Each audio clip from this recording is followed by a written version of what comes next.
ഇടുക്കി മൂന്നാറിലേക്ക് എത്തുന്ന സഞ്ചാരികളുടെ മനസ്സ് കീഴടക്കുന്ന ഇടമാണ് ഗ്യാപ്പ് റോഡ്. എന്നാൽ ഗ്യാപ്പ് റോഡിൽ പഴമയും കൗതുകവും ഇഴചേർന്ന മറ്റൊരു കാഴ്ചയുണ്ട്. അതാണ് മലയിൽ കള്ളൻ ഗുഹ.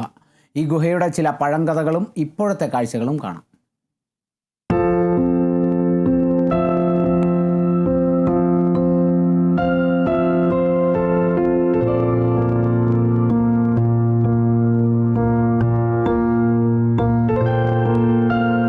മലയക്കള്ളൻ തങ്ങിയ കള്ളന്റെ ഗുഹ എന്നാണ് അറിയപ്പെടുന്നത്. ഇത് പഴയ കാലത്ത് 1940 സമയങ്ങളിൽ ഒരു കള്ളൻ തങ്ങിയ എന്ന് പറഞ്ഞാൽ ഇതിനുള്ളിൽ താമസിച്ചതാണ്. പിന്നീട് റോഡ് നവീകരണ ഭാഗമായിട്ട് വന്നപ്പോൾ പോലും ഈ ഗുഹ ചരിത്രപ്രധാനമുള്ള ഗുഹ ആയതുകൊണ്ട് ഇത് നശിപ്പിക്കുക പോലും ചെയ്യാതെ റോഡ് പുനരുദ്ധാരണം ചെയ്യുകയാണ് ചെയ്തത്. കഥയെന്തുമാകട്ടെ, ഇവിടെ ഇങ്ങനെ ഒരു ഗുഹയുണ്ടെന്നതും ഈ ഗുഹ ഇപ്പോൾ സഞ്ചാരികളെ ആകർഷിക്കുന്നു എന്നതുമാണ് യാഥാർത്ഥ്യം. ഗ്യാപ്പ് റോഡിന്റെ ഭംഗി ആസ്വദിക്കാനെത്തുന്നവർ കള്ളൻ ഗുഹയും കണ്ടു മടങ്ങുന്നു. ആദ്യമായി ഗ്യാപ്പ് റോഡിലെത്തുന്നവർക്ക് പുതുമ നൽകുന്നതാണ് മലയിൽ കള്ളൻ ഗുഹ.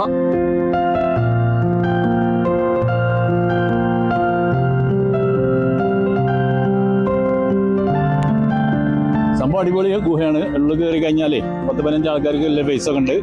നല്ല സേഫ്റ്റിയാണ്, റെഡിയാണ്. കാണാനൊക്കെ നല്ല ഐശ്വര്യം തന്നെയാണ്.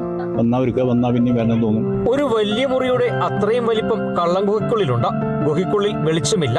മുൻപ് ഇതിനുള്ളിലൂടെ കുറച്ചു ദൂരം കൂടി മുമ്പോട്ട് പോകുമായിരുന്നുവെന്നും പിന്നീട് ചില പാറക്കല്ലുകളൊക്കെ അടർന്നു വീണതോടെയാണ് ഗുഹയ്ക്കുള്ളിലെ സഞ്ചാരം ഈ രീതിയിൽ പരിമിതപ്പെട്ടത് എന്നുമൊക്കെയാണ് ഇവിടെയുള്ള കച്ചവടക്കാർ പറയുന്നത്.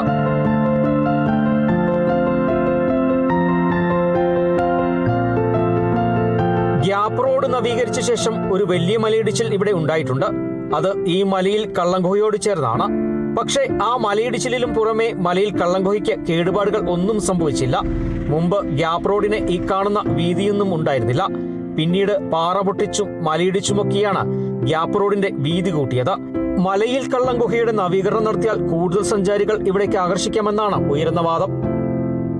ഗ്യാപ്പ് റോഡിൽ എത്തുന്ന സഞ്ചാരികൾക്ക് ഈ ഗുഹ വലിയ കഥയും അനുഭവമാണ് പകർന്നു നൽകുന്നത്. അതുകൊണ്ട് തന്നെ നിരവധി സഞ്ചാരികൾ ഇവിടെ എത്തുന്നുണ്ട്. Bineesh Antony, Kerala vision news, Idukki.